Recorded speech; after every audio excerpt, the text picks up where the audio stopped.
جاركدن صباح بخير بجهدار وتماشفانين راديو بيري في ام لسر بيلا صدو سسي نقطة بين جج باجاري قامشلو بشوي كيزندي ورستخو ولا ما جهدار دكن ولا ما تماشا دكن برنامج أقول فاس به بردوامش خوك ومد سبه تجدار ديار كرن بيبي كيمي فاني ومجارة ما ويتشبه أما وانا بخيراتنا بريز حسن محمد بكن ريفريا هفبش أنجي هفسروكي ريفريا هاتو تشونين دي كانتونا الجزيرة ده الرئيس المشترك لمديرية المواصلات في إقليم الجزيرة بريز حسن المحمد صباح بخير به بخير يا سرچاوا گودارین دلال مجارا ما ایروش خواک ما السهاري داد دیار کرن کویل سرچ به بریارین هری داوید درباری سواریان انجی ترمپیلان عربیان ده کو نمرین سیاران بین گوهرتن شخوا امی گلک پرسند جهنه اگر پرسند واجه بین گازندین واجه بین وندکارن دریا 429 صدویک بمربع آخفن هر وهاد رياوات أبرز 0.3 حشتي بدو حشتي ويك چار وشانا زندجي دريا بويار عربي ده وندكار دريا كوميدا كير برسين خواري بكن جمرة أمي جارة كديجي بخيراتنا موسى حسن بكن وددس بيكي ده خوازن إنك السر كاري ريف برياو بآخفن قلق سباس على ما دا فرصة دامج بتمشواني جا كسيل ما قهدارتكي براسي مواصلات 2013 طبعا هذا كرناوي تشيبوا أف كار تشورش هذا تدس بيتكي مجبوري السيستم كخاص راسكي هم مجبوري امنيتا خواج بو امنيتا باجاري خو مجد 2013 هذا اف سياريج درفج مردهاتن بريا تركي بريا درفج مردهاتن مجبور نوك مواصلات ريبريكا ويتشيبو سيستم كول مؤقت جرهات كرن اف سيستم وبروجا مره فرهب يعني سيارة قالك شبون مجبورا جبوي مشاكل ما جوش بوي أمنية جبوي شهوا ما أف سيارة قيد كرن بقولوا بشكل مؤقت بوري خستن ببي بشتي 2014 هذا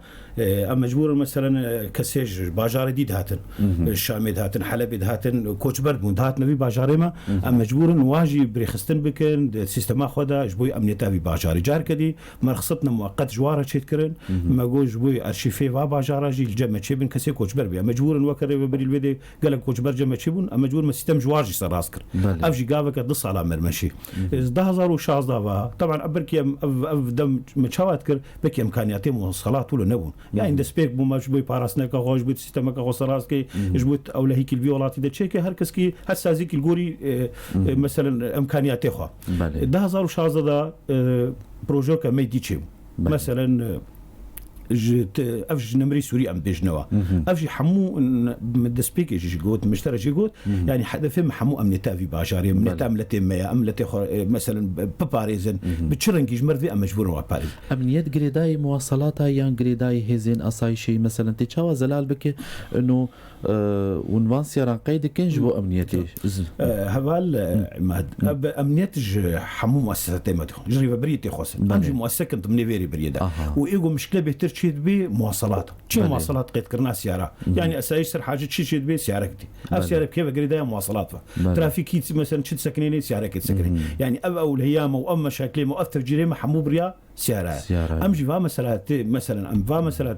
تيدا نشغل إنه تستمك سراس نكى ويفوضك في باجار شيء بيجو كسنكاري باجار ده بمشي وشرعي مجي ولا تيم ده شرعي ما طنجن وفي قاعدة ده مظن سيارة تاريخ استنك وتستمك يجير شيء نكى أمك بنشكالي دي ومنكار نجي خلاص ما ده هزار شازم ما بريار ده إنه ما أم سياري سوريجي أم جم خو أرشيفيوان تشيكن أم قيدكن مشكلة كتشيكي حادثة كتشيكي تفجير تشيكي وقتي أرشيفي جم تنبي ديسة مشكلة راس طبعا سوري نمركيا ونمرة سوري سرا أم ندودت مثلا نمرة سوري لا أم جي كردك في سورينا حقي مش في دولة تخصن بس باراسنا كفي ملة تجمع تخصن أم ده هزار وشازة أم بلشين أوك سيارة عمومين بجنوا يعني بكي إمكانيات مواصلات نبون أم بقى سيارة بفرق قيد كر ما بش شكر يعني سحكة تاني مديرية قامش لهبو ما أو بلشين سيارة عمومي ما صاروا نيفك بكي من الفاسيارة ده وخلاص نبو أنا فيجنها أبريارات تالي مثلا دركتن ولا ملت بيجي ولا ما أفسياري سوري ما أبريار زودها تيكرن مش ده هزار شاده بروجكتيا نعم كانيتي ما تشيبونا امكانيتي ما تشيبونا 4 ساعات مل باجاره تشيبونا جبو املتنا عزبين نوينا بندي ما شكرن ام مجبور فقط سياره جم خقيت كن جبو امرحتي بدنا ملتي خو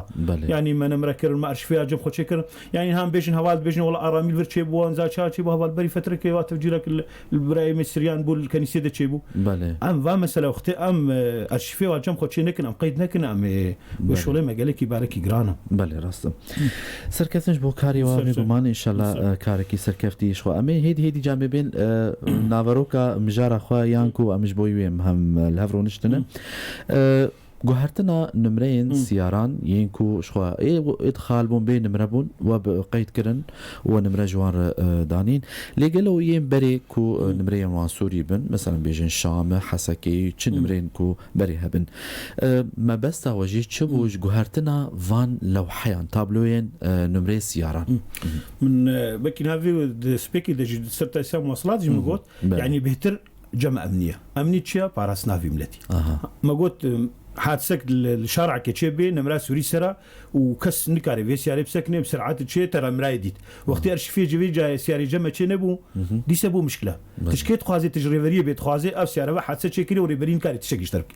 والكيف اجري المواصلات فقر تشوا اف سياره مثلا جنب بصاله كارتكي وشي تشي سيرفيس سياري ني ام از بهيفي ملت برا حموب كبي بهيفي مساله ده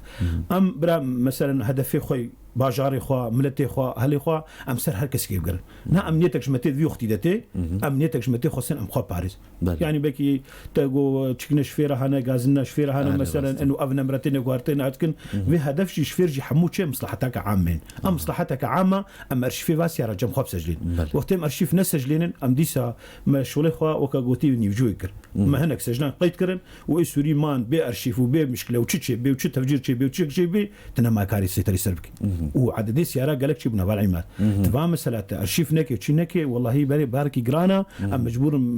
في ملتي باريزين وحموش بريتي خستن يعني رخنك تشي تفجيرك تشي مشلك سياره تشي كي بر سياره ريخستنجي وريخستنجي مجبوره فاجراتي خوا وكري بري بيك بيني جبو ام جفا مثلا ام يعني ام خلاص ببن خلاص تشتك شي في باجار ده شي اب باجور امنين تشكريات مواصلاتي سجلان تحمل شي خوي غوري درفتي واشترت خوازي في مالاتي باريزي مجبوري درفتي خوشيك درفتي خو قيد كي امر غوري مواصلات ام مجبور قيد كن بله ام قيد كن جو يستمع خمس راسك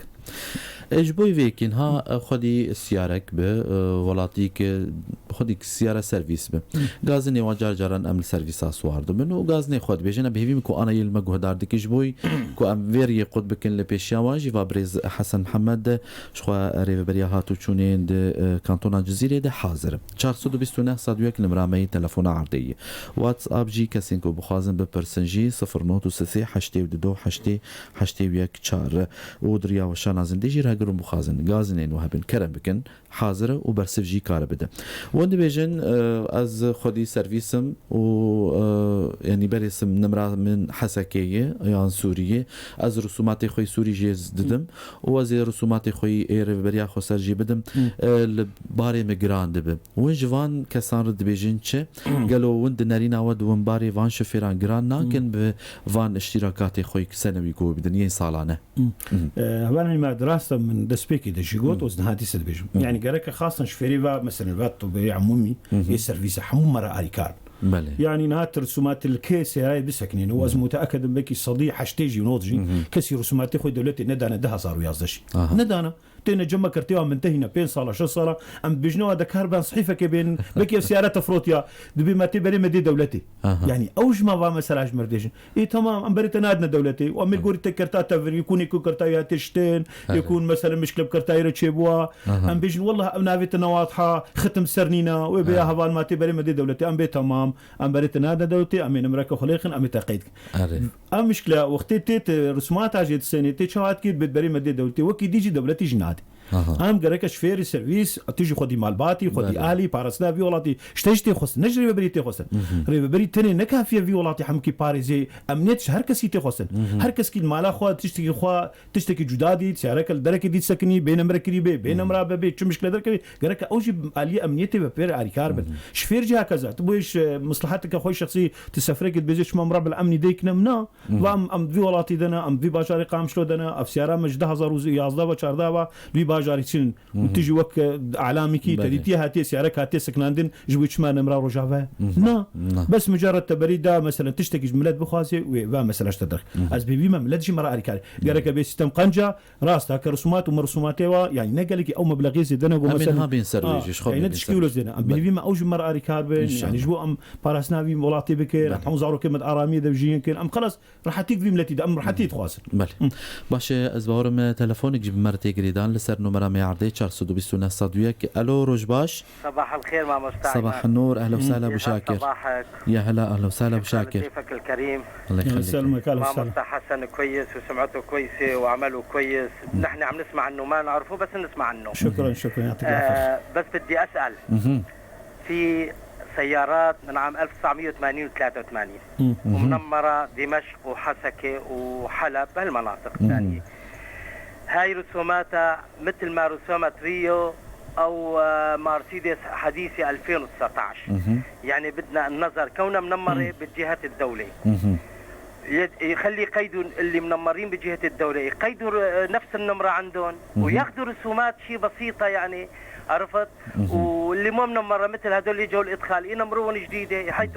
قيود تبع الدوله السوريه لحالهم وقيود اللي ما لها النمر فرد مره لحالهم حتى يضبطوا المنطقه بالكامل اي حادث سير نمره موجوده سوريه حسكه حلب موجوده والادخال داخلها بحاله موجوده اثنين يعني معلش مع احترامي انا سيارتي مثلا 180 انا معفيه من الدوله كليا بس تامينها ما ادفع سنويه 2000 ليره هلا بدي اجي اعمل نمره جديده ونمره موجوده بدي ادفع نفس الضريبه اللي عام 2019 يعني اريد النظر بهالموضوع يعني في بعض الناس سيارات الموجوده انا هلا سيارتي واقفه صار لها 6 اشهر الله وكيلك حادث شنو سيارتك انا ما بفهم بالسيارة خلاص تمام باوراقها يعني مستقبلا بدي اسويها بدي اطلع فيها بس انا بدي النظر يعني بهيك وضع بالماده مثلا شيء رمزي يسجلوا دمشق لحالهم حلب لحالهم وتبقى النمره نفسها ويدفعوا رسومات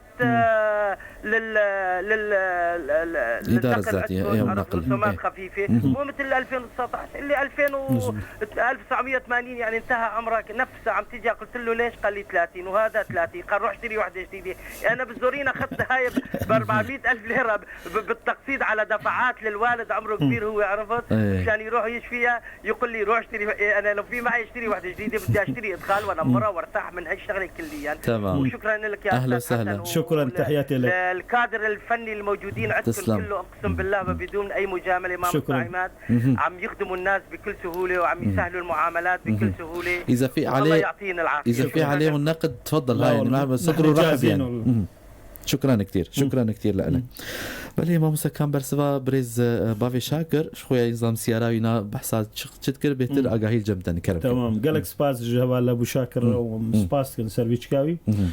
راستا يعني ماجي باقي دسبيكي دم سيارة حمو السعريوان خصنا وكاب نها بروجيكا مينو هيا نها ما يكون سيستم مواصلات حموكي خنايك الحموش مع السوري يعني باقي ما جوينك دو امجي خلاص بن ما وك داخل هذيا هبال ابو شاكر ما بيك يعني ما قراسا يعني سيارة موديل كافننت وموديل حديث ما جاب جدا نكرون انا ما تشلوكر جا 2005 خوارده مثلا 2005 2004 حتى التسعينات يعني حد تالي ما سعرك واجدات شكر وج 2005 بانيده ما سعرك واجدات شكر يعني دمي بيج دبكي هايفك تشنبي وافت غيران مالي يعني هم سعري ويجي ويكين بن وهر سياره جي ميجا جداك يعني سيارة هنا جي تحشتي راسي يعني وك مازدا ومرسيدس افيكا خدم ماجي ابو ناقه شكر ما بو كسي سياره نافي تاكسي لو تاكسي كان هنا فقيره وكان هافي قوت فقير وقوم شازد ازاري كريا يعني احترامها ماجي راسته خبر يجي سياره حديث كريا بك حقي $20,000 تمام يعني ماجي فرق وجداتي بكي ما دسبيكي دولو نجر انا تسمى نودا نيزيك ان شاء الله سياره كفن ونو جافي ميجوداك بس سعري واجب رسوماتي ماشي بقر مجارة خوال سر مثلا تابلويانين نمري السياران قالوا انها وكو ونتخوازن ما بس تاوجي شي ارمان جاو ونقيد كرن افا سياران وش بوي مثلا تقينا وبي كنترول كرن ودفرا ما ارام بمين قالوا وكو بيش نيارك يعني تشماون وان نمران ناغو هرواي بافي شاك جايني تشيروكي قلت نمران ناغو هرن لتاني من دكارن يعني رخصتك يبدن وانا بيكون تابلوين بوغو هرن جبر يعني اي قد بيجي غازنا مجبو اشتراكات اي رسمات اخي سنوي اف ونت بيشاوديان من فينا ناكن يعني بخدها بالعماد بكي فكراوي قوت يمجي يعني تشنا ما يجي البيش هنا وين النقاش كرن سلوان سري انا وطيت باجارك تستماد دنا مرات شيك دي سيش قايدك عنها مثلا سيارة خال وقتت واقعك يسرفي من نتيجة هام بيجن مربعك امني هاي المنطقة نبكي الحسك ازعاجش بلادوش ابزعج ما شي بيجبو ازدواجيها ني نمري حسكينا نبي مثلا هناك قلباني وقت اب نمري خال تاني هالو من اي سوري جما تاني بمن مثلا انت فاهم يعني اوجي مثلا يك ادخال نما كاري هريو نما كاري هريو ام شاكن ام بيجن شي امرك واقع السيرفي في دولتي في شبابي خلاص بريك هاتيكرن سيستمك هاتيكرن بتيجي مرأة الكارب امي حمونا يعني كسينها السازيه دولتي دا كارت كن مثلا تشكسن او جي تنسياري خو جما قيدكن او جي ما كذي بس وقتها ني فيه يشترون تاني بتشكل ودي ازدواجي بي وفكرها فال ام بروجي قبولتكن ومحترامي جير تقرن وبكي جيني قاش يجي تمام بس اما دا سبيك دو مشكر ما جو ازدواجي كاردتش يعني مثلا تسياره نمري قام شو يجي نمري حسكي واشامي بدي دولت بيجي تشما مثلا ابنا امريكيه او انا امريكيه احتمال الزواج وقتها تقام شو نهات القام شو في فتره تدميزيني جبقوا بروجها تغييران بري تدميزان بصدي سياره بين مربو يعني انت ندخل دركبي باجار مجزره باجار انا تردد كبير قام شو 200 تولد نظرك القام شو تميزيني حمون نفسنا من سيستم بسي زمانه ام هركسي قبول دقن ام عربي قبول دقن ام سرياني قبول دقن ام كردينا يعني حمو باش تولو خياكرن وكر حتى جيش من ترشيد بي ما هدف شيء ابا مثلا كيكي دريس بافي كادار داليني عيني برسيكر جوش خواي برسيف اللور ما مسمبين سر رسمات تشتكو تيسر ستوباريا ولاتي يعني رسم اشتراك اخوي السنويه صالانه تشي تقسم تيت رسومات شوانا رخصتي مع حمو سردسانه بالعماد ام دصال كارتكن اجبو ملت هرصال عادزنا كن هرصال وري برجما اما خستي دصال ودصال هر سياره كيش زوج جدايه مثلا تاكسي بشعلكينا فان بشكلكينا جيب بشكلكينا مثلا قلاب قاطر مقطوره صهريج هريك يقولوا سيستم كوي مشاكل انا مثلا تقولت جبي الشارع عمومي مثلا سعري واتشقاسه تبري ام درباس من تجمر قلت تقول غازنا شفيره جبر سماتي ما قالكن ما اشترى قلت بو حوالي مجي حمالي ما جو 20000 سرد صالانه بشتي 20 صاله سرد يعني بشتي 2 صاله دبني 10000 سرد صاله يعني في حقتي يعني سياره خدت بتشلي انا بسجل سرد صاله بشتي 2 صاله ني في حق 2 صاله دي حمو سياره يعني سيستم حاله بيجي اي كيمي جو ما تشكري افتكسي عمومينا تمام ما جو بيتر إيه مثلا كسي فقيره تدش غير شغلي يعني مسعري وبك جداي التاكسي ديجي كرن يعني حصرني عمومي نا تاكسي خصوصي او تاكسي فاني وكان هابال قلتي ابي حديث ام 6000 يصد صاله اصوات سين انا بروجامي نجي بروجامي نو مهل شمالي سوري ومناقشه بسرمالي بيحف حموداك يعني بروجكت شكريه وكريبريا فيدي باقليم جزيره هيئه امي داخليه ما تسعيره قوتي هربا جارك تسعيره خبين يعني مجفي سعري يجي قالك ايش داخستيا ان شاء الله دمين يزيك دوي او جيب طبك بشتي دفعه اول بشي دصالاوي ويش خاصي بدن نيفي حق بي مثلا منها افكر بي 15000 باش بكي بريجيم 10000 نيفي حق مثلا 5000 صار دصاله وبشتي ياس السياده حاسه ما نسروا ما ثابت يعني ما ثابت يعني جد دفعه دواره نجي اول هاجر جابريار عند دركات ممكن تربو او اشتكي جداي كيكي جوان فرحان خوش درفي ولات شخوا اوجي يعني نارينا خوش مره كدي دبيجن تابلو انوا ناين خوندن قالك خوندن للسروي هي ودبيجن يعني زياده قوتن تيد نيفساندين وقالك زماناي وجبوي فينات بيجنشه ما طبعا دسبيك اذا ما تشاكر يعني موك سيستما دولتي وقتي امجي بزمانك بين وافقا كد وشهيد وخبات كير جبو ام ناس ما خو ناسك بالي وقتي امجي بيش والله كرد المتني الفركار كم مشيت كريا ام عربه وسريانه بقسي ناي مشان امجي مجبور بنازم كان زمان فيدي هنا اساسي كردن عرب سريان ما في واجنا وحقي واجه انا واجب مركار كريا ام كسي حمود في ولاطي سوريدنا دوي شمال سوريا ده هر كسي ده كارت عرب كارت سريان كارت وما رخصتك يعني هات شما مثلا دفتر شناب دفتر بك هات شيء مشكله مثلا دفتر ويصير زمان زمان شيكي كاتي دفترتي صفحه بكردي دين تبسل لنا ما خريه رخصت بكي او رخصت يعني نلقوري درفتين هذا ما بيش بكي رخصت مسترجبي انا بشوشكا بكي حمم تشتيغو ام خازن تدنينا بس الوزناي تدنينا حمولتاي فالا تشقاسا يا دا قلتي تشقاسا نا ما بيتر حموم قوت بكي افحمو بيتر امنيته جبوتش المهم يعني ناسنا ما كبيس يعني تشيكن بهرس زمانه انا اسريان جي خسيدا ما عرب جي خسيدا و كرجي خسيدا بهرس زمانه جبو حمو راح تيجي هر كثيره تشبي انه هرسي باش هرسي زمان جمل في شمالي سوري اساسا ام مجبور واجب بتشكا او بيجن يعني تي بي ان تي قال لك جارجران يعني ما بس تعمل شيكو ناين خدن يعني قال روجين بيد مثلا نوانتي بان اختصار بكن كيم بكن تدي نهار لدولتين اجنبي تشاوانا بلكي نمراك تيبك حرفك وكان نمرين سفكن يعني جبوكو بين ديتين يعني شخو اوجي الدرفي ولاتو اوجي فيد بيجي يعني سلافش بوي كي جوانا بهينكو مكاريبا برسفا تجي بدايه ازيج بوي ابا جوانش كي دي يعني نها سيستم كمينو هاي شمال مرة نقاش كي انه ام سيستم يحم بخنيك يعني وقت شيء وقت اي دولتها بحرفها مشكل مثلا اقليم الجزيره رقم 1 نمره اب يعني وقت بشكلاتي يعني تشاتشي بي يعني دولتي رساق حمو دولتها وقت اعترافك يعني اما هم بشكل نمره عشقان دي مثلا ما قام شو داني مصري عندني وكل داني انا بروجامي نوها جو ام نمرين بوحدين چه بچه بولو بسيستمك عالمي انه هر کس تيدا عربي تيدا مثلا ببيني نو والله بيجي كردي تاني ما كردي انا عربي نا بروجي كمينو هي امين نمرا بكي اقليم جمره شمال سوري جمال شان انه مثلا نقاش تربكن جبو ام نورا حمكي سر اقاليم ماشك مثلا برقمه مثلا هذا ولا تاجي مثلا بس يونان بو حرفايو انبو مثلا المان يعني هربا جاركي القوري حرفي دهاتنا مشان امجي بدو جيبي وخلاص كسي جو فيلم كره وبيخوند بلي ان شاء الله بروجيكت كلها ان شاء الله لفر ام بين وجي بحث كر مثلا ضغطي السر وهي نهار لقاهم شلو قال لك تبليكو ام بيجن قاده قيد كرنا سواريان از باورم شخوا دما هري داويدل گركي لگي هات بچيكرن شخوا بريجي الهرمي شيخو هي زبارم باورم حسكي جي از باورم قاده كل برجي هي چما ضغط السر يعني او السر قام شلو هي بخذيها بالي ما الضغط نسر قام شو سرحة مباشرة نهائي الحموسة حتى ما باجرة نهائي شو مثلا دولة شواب ونافندك رسمي مركزي تشتكر أفقى ملت شو حسك يعني غازني في ملتي حمو جنافنده حسك يذكر مثلا تجدير كي بريد حسكت السريقانية تج تاليات نهاية بريد حسك أنا مج في استماع دولتي في عزبنا دولتي ما استمع خلاص دسبيكا مواصلات تشكر من مكتبي بتشكل باجارة تشكر يعني ده باجارة مكتبي مهب أنا أبونا ساحات مشهر ساحات أشكرنا مثلا ديريك وقركي لقي وتلكوتشر ما بسحاق قركي لقي بدا مثلا قامش لو تربس بي ما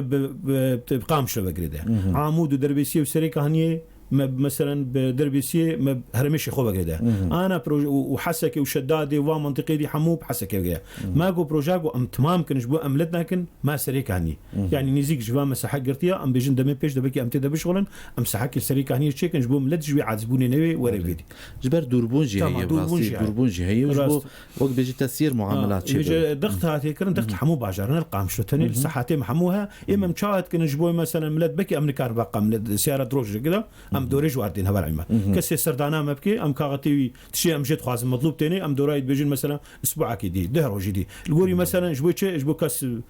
كاغتي بيرنا شولي سراستا ترافيك بسكني دركي هره دركي حتى باكري سوري ساقو هره سيستماي سراستا مسردانا مواصلات كريا افكا غدانا من حتى دورا موري وكيدي مشكلني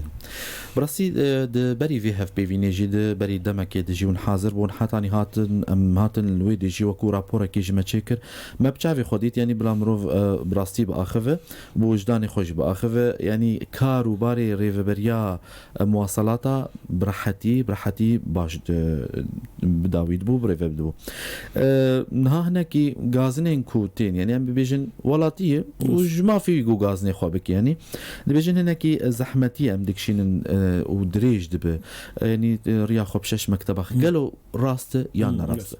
هبل ما سيستما نفس سيستما قلتهاتي يعني مشاكل ما قوش بو ملت قالكي ناقر يعني حتى متى هالفتره كي ميزين شاشتي كود ده ملت شما تجارات فكريفر يعني هر اسبوع دهرجه ام نقاش كن قدر الامكان جهاله بدنامات مشي ما سيستم كريا وهر سي شار غرفه قو تجديد شار غرفه بيشن غرفه كي دوا سيا شارع مجملت ردانيه اف غرفه فلان كس بيش خور نبرسي مسردانيه رقمايه كي افلان مثلا ادخاله يا دي قانونيه يا دي مكتبه قامش وتوراقي قولوا تشرح حد شكي اف صندوقه اف تشكي محموني سانديل سر وجبو ملت جنك مبني نقري ور اداري يعني موك اداره جي كاغت بخو فقري ندان حتى تالي ور اداري بقعنا ما الشغله ولا هر شار غرفه والهنغاري هنغاري تشي ودي شلو خسراسكي وك سيستم يعني راح تيك هيا بس ضغطك هيا دنياجي قرما ملتي مثلا قرما والله شغلي ما هيا ما شاء الله كسي حكي تيجي حمو مستعجله تمام كسي تيجي بيجي والله دور اخو وجمارك زي ديج عربات جي سياران كاتي باجاد ام بيبينكو حر ولا تيك جيب بخدي سياره بيغمان يعني ام بيجن براسي ما راح تيك ديت ونهاي جا واي برسفجي الجمابو ام بين برسك ديجي ازر قامشلو ديجيم ومشوار سياره جي كوباني كري نمراي كوباني من بجي ادخال او جي نمره كريه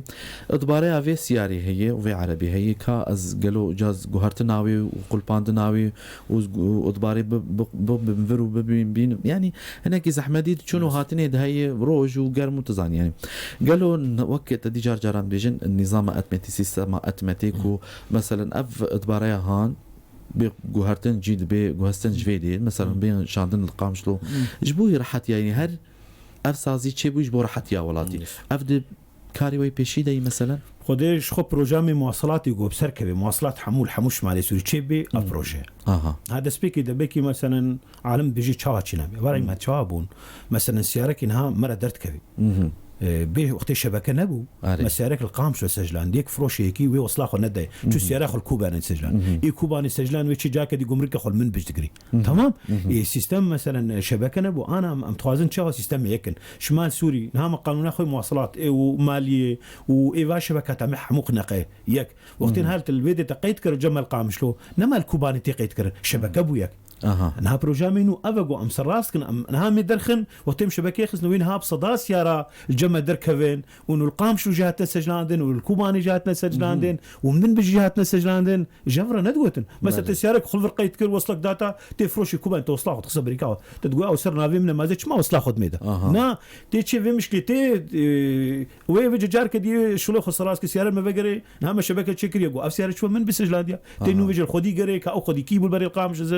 بجملت في مسري بريك تيجي ندش انا ما بيجي مشلو كان ما قنام في مشكله كان في شبكه خنات افكسي هتنسجلان اما مجبور شويه صراسك يا من الفيديو لخوكن يا من الفيديو لخوكن اما رقمنا جير تشيكن انه افتشابه نما بدي سياره الحمو باجر رئيس جلاد انا بيجي افشغل الخماس شخصي يعني بكي كاريك شخور سيجار باجر تجار لو فروشي من بيجي فروشي كوباني وهكذا بيجي وقت الشبكه بيك نها شبكه ما تقريبا بيستروجي دي هاي فيك ديجي بروجرامي انه هي امو شمال سوريا في جفينا داوي ما وبريار سيرفيا موافقه سرهاتيه انه اف تغيير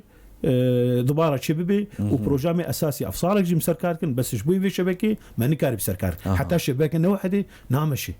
تمام أنا هاد دمي بيج دوا شبكة جي وحدي وإن شاء الله وإيه تبقى عندنا وراح تيجي ملته والله أمجد بن ضغطة كذا أنا وملتين جي وحقي واجي بس طبعا بكي إمكانيات ولو نبول أنا إمكانياتنا أمي فيش تشيك إن شاء الله بأقرب وقت إن شاء الله البروجي مويد بين إن شاء الله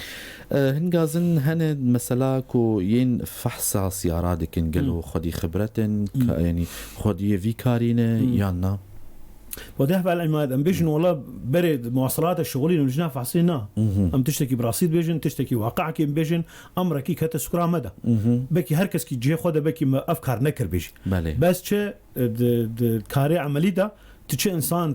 وري بتر كاركي كاري خد كاركي وقت سر كاري خو بسكني طبعا خبرتاوي تشبي ومجالات شغليتي تشبي تنفسيا خو تدهاتي بروجيكي بيشخي تي بيشكبي تمام انا بيجن طول ما حموج خبراء انينا وحمو بري مهندس ميكانيك اني مهندس فنينا حمو انسان مثقف خدي شهادات بس او شهادات بس نقول خبرتها سياره بس بشي شاربين صاليوان اجدها زارو سيزدوا مواصلات وفحص نهابونا خدي خبرات وخبرتيوان شيبونا استماع خص راستكن زانن زرع شوايا دقادستا شوايا تلاعب ارقام شخصي شوا حموتينا شكرن وراستكرن وشغلي خوش مشي ماشي كي آرام نامك دريج ريكلي لأسخازم برساوي تاني بكم دبيجي سؤالي لضيفك يعني ليش بدنا نمرة بعدة مراحل بخصوص النمرة مثلا سيارتي كانت نمرة عمودة وبعدين أخذوا تسجيل مني وعملها قامشلو ودبيجي قال صالين ديدكاوي تشي نهبة برساوي أبي يعني بيجي كما مثلا نمرة عمودة بو مكور قامشلو يعني أجر وقارب برساوي يجي بدن كرمك يعني مقود سبيكام مواصلات متشاكر يعني ضغطا في نظام السرماتش الصار وسيستم ودولة فكر بري أفضل استلام كير يعني كيف خشيك باجارة وقت تمرع عمودي وترسفيه دايدا ولو شغلما مثلا ساريت خال مؤقت جيبو بس كيف خشيك ملت جاب مثلا من امرأة رسبي تشيكر وما عمودي تشيكر وما يدير كي تشيكر وياقر كي لقي تشيكر يا سري كانش ولو كيف خشيك هاتكر انا دمتي وهرتن يعني اغلبك هيك تشد بش هان هاو شنو قلت بك بروجا منو حتى انا امريكا همشوج احتمال ابن اقاليم ما تشبي احتمال سر باكوري سوري تشبي خلاص ام باكوري كي سوري دنا اعترافك في باكوري سيتي امريكا سر باكوري سوري تشي او مثلا دسبيكبو ما دسبيكبو مثلا ما بري رجعواي كورسان داني انا سيستم تيغو هرتن امجي الغوري دمي خو عيارتك نها سر باكوري سوري داني دمي بيج احتمال ام سر تشتكي جديدا الغوري دم تشدر فج مرتي غوري بري تشا درفتين امدين بيجي وقتين مثلا ام جهد عمود جيناكن مثلا دص صليبي ماشي حتى كري وري تجديده غورقي انتهابون ام مجبور شغل نمراوي ام تحقي جناصن حقي تجديداي مجدسن ام درج نمرا عمود جسن ام نمرا باكوري سوري بله كيكارم تشتكي دي نفساندي او غريداي ترافيكي براي دلال ام شخوات تشتي خو ام بهتر تشتيكو برسينغو غريداي مواصلات بن ما كرن ينتشن ديجي هنا مثلا مخالفات تشتنكو مثلا فيمي وهروها قالك تشندن هنا اف غريداي ترافيكي يزبورم ام بين السر يعني تيجو تنكو يعني بهتر اف تاكسيين خصوصي يعني من بيجن وانا اف لوحاتي هاني ببن باكوري سورياي قالوا ذكرن خد يفان عربيان مثلا هرنجين النظام هرنجين مربع امني يانا اول ما بكي ما قالك جو سؤالي خو من جواب تان افجي دي ساجي يعني مشاكل ما قلت في 6 صالاجي و 8 صالاجي من امريكا قام شوي دانا هي باجارك يكبر ولاتي كوري بيولا سياره ما تي حد سكرين جبوين امريكا قام شو بله ام كما قلتي حموش ولا ما امنيت ها مجبوري تاكسي ابا مربعك امني اللي قام شلو هي 24 ساعه تدمزيني قام شلو حتى كسيغو دولتي دكارت كوين امريكا قام شلو بار كسي دولتي دكارت كن سياره قطالت كري ونمر قام شلو كارت بس ام شي ام بيجن ولاتي ام بيجن روشك هيا ام نضدين امري سورينا ولا فلان ام بشكيش في سورينا ام كردن بشكي سورينا صب اعترافك كردي تشي بي دولتك مثلا اعترافك فيري بري تشي بي مجبور سيستم تشاچي مجبور ويكن انا مجبور خو باريس تبي قلت جبوي تهري شغلك ياخذ جم دولتي بكي مصلحتك تهري جم حافظ روني تهري جم مدير منطقه روني مصلحتك ملات حموكي برش عباره درباس ناكي تلبروي شنو اخوا تهري الدرك روني فيت فيجي بدي برش عبي اخوا وشنا تيش سر شعبه ام ندت انا تمام بس فيت امنيتا اهلي خوي قلت تجي زاروكيتا مالباتا تلبيتا الحركه جانتكي اهلك تلبسوكي مثلا هاتيا يعني مشكلك شي بارشيفي ساري جم نبي مشكله بالعمل في ام شاك بمصلحه عام بفكر ومتشني خصوصي هانجي تي وقت تشوي ديجي بهورك وقت تي بيجي ازيت شمو رخي دولتي ديكم بهورك وقت تشي الناس كده هناك دتج اسروي كسيغو في مساله بيج تمام وقت بامرك واقع وقت حمونا مرد بيك او شخرا تشكا خدين بس وقت ازدواجي تشد بي والله شما تشي نكري شما تشي حجت عليك كيس وقت السيستم حمويك بي وكم قلتي كارماندي بوارك هات كنتين امريكا شو اللي يدخل يعني او شيء مساله دا الكاس ام بين چاره سريع جبو فان شخوا اف ازما سير يعني قالوا نظام غريداي وي نغريداي وي يعني باجار هو تحمل دك فان جماران جسياران بخود بينن ساعات هند دجيجن كو سياره يعني بيجن واج في دواره ما حطاني نافا سوكيجي على بقول لكن چاره سريع وي غريداي وي نغريداي وي تشاوا خدها بالي ما نجري دايما طبعا بس عم حموكي واقعك لو سر محموك عم حمود بينن يعني ما قلت تدسبيك تو خدي بك ملات هركس كي سي شار سياري تشيب فعلا ولو تشيبوا باقي امنيته هر انسان كهبوا الفيديو ولاتي خدي بخدي سياره يعني باقي نسبك 10 15 20% دي ولاتي ده خدي نسياره انا دفع مساله دواش ولا دنيا عالم مالبات هركس كي بوا خدي سياره ام شو زارو كنت شنو اوروبا يقول تقول سياره كشام هاي ويا قوري ما انا اقول جماعتي وباجاري من ايفا مثلا ودوله اشخاص شكري حسابي خو صدي صارات شكري انه تشقى سياره وري استيعابك نا عرتك فالا في قام شلو ما نا جراجك هاي قلت ديني نا سحك هاي بيجي والله زي سياره حموك درك دينم يعني مشكلك انا يعني 200 مجي بيجنا مجي من بيجي يعني انت فعلا بروجي تهاري سوكي تنكاري طرم بلا خل درك بصفر تيتشي بك كيلومتر كي 2 كيلومتر تيتشي تمجبور السياره خو فقر ديني حلاوي تشي حلابين ها ما سيارة كلك درباس بنو أنا ذهب سهبة قمرك أف سيارة جده صاروا دوزب خارد نما ورنا سجل عندني جمع جبوا مش في ضغط خلاص أفيج تيك تيجي يا أخي ما مسكرية ما شيء يوقتي أفضل صاصي صار جم تكرية ما تناي ناس سجل وربسجلنا قيد بك تقيد جينا كريا وتبيجي والله والسكنان دي يا حلاوتشيا وطرياج حدود جيفكي بك نكين ها بكي تهريب حدودنا ما بن بس الرياج فاس سيارة جيفكي وسيارة اشتركيتين وجرابلستين وزاج كوديكن والله وعدد السيارة وخذيه كيف عم بيجوا بقول ما بيفين ملتين ما بياخذ السيارة بس والله بيترو شاب عجلش بس بله راسته ام بروجين وي هري داوي ام كاربن جولات يار بيجت شكي كود خدمتها ولاتيان دبر